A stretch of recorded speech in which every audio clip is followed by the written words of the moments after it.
New York City in the 1970s was a city in turmoil, a place where the glittering lights of Times Square masked a deeper, darker reality. The post-war economic boom had ended, leaving behind widespread unemployment and poverty. Factories closed and jobs vanished, creating a sense of hopelessness among the city's residents. Crime rates soared, infrastructure crumbled, and the city teetered on the brink of bankruptcy. Headlines screamed of financial ruin, and the once thriving metropolis seemed to be falling apart at the seams. The specter of urban decay loomed large, casting a shadow over the city's once bright future. Neighborhoods fell into disrepair, and graffiti became a common sight, symbolizing the city's struggles.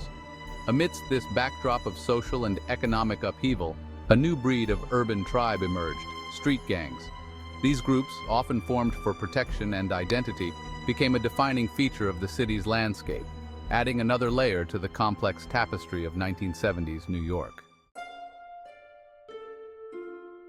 The Bronx, once a symbol of working-class aspiration, became the epicenter of the city's decline. Once thriving neighborhoods transformed into desolate landscapes of abandoned buildings and rubble-strewn lots. The construction of the Cross Bronx Expressway, while intended to modernize the borough, had a devastating impact, displacing thousands of residents and businesses.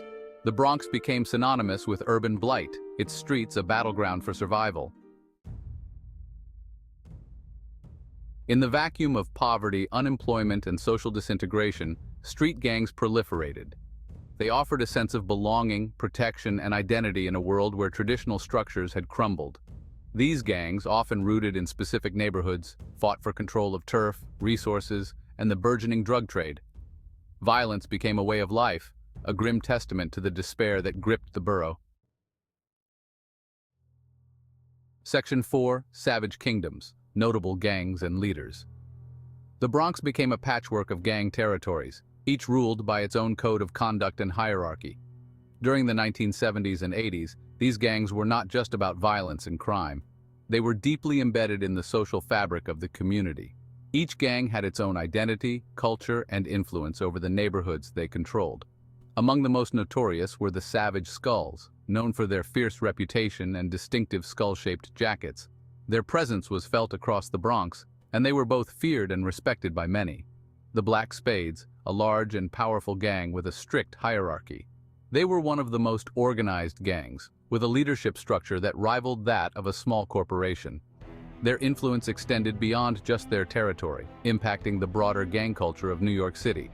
And the Ghetto Brothers, who sought to transcend gang warfare and promote community unity. Unlike other gangs, the Ghetto Brothers were known for their efforts to bring peace and improve the lives of those in their community. They organized events, provided support, and worked towards a more positive future for the youth.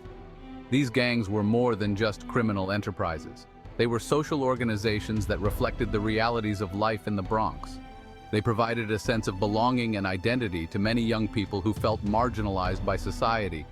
Through their actions, both positive and negative, these gangs left an indelible mark on the history and culture of the Bronx. Section 5. Disco Inferno: Music, Culture, and Gang Life. Ironically, amidst the turmoil, a vibrant cultural scene emerged. Disco music, with its infectious beats and message of escapism, became the soundtrack of the Bronx. Parks and clubs transformed into spaces for dance and expression. Even within the brutal realities of gang life, music offered a fleeting glimpse of hope and joy. Section 6. From the Ashes: The Decline and Transformation of Gangs. By the mid-1980s, the grip of street gangs on the Bronx began to loosen. The once dominant presence of these gangs started to wane, signaling a significant shift in the social fabric of the community. A combination of factors contributed to their decline, including aggressive law enforcement tactics, community-led anti-violence initiatives, and a growing awareness among residents about the need for change. The devastating impact of the crack epidemic also played a crucial role. The influx of crack cocaine ravaged the community, leading to widespread addiction and violence. Many gang members fell victim to drug addiction or incarceration, their lives spiraling out of control as they became entangled in the drug trade, while others sought a path away from the violence that had defined their lives. Rehabilitation programs and community support initiatives provided a lifeline for those looking to escape the cycle of crime. The Bronx, though forever scarred by the gang era, began a slow and arduous journey of recovery. Community rebuilding efforts, neighborhood cleanup activities, and a renewed sense of hope started to take root, paving the way for a brighter future.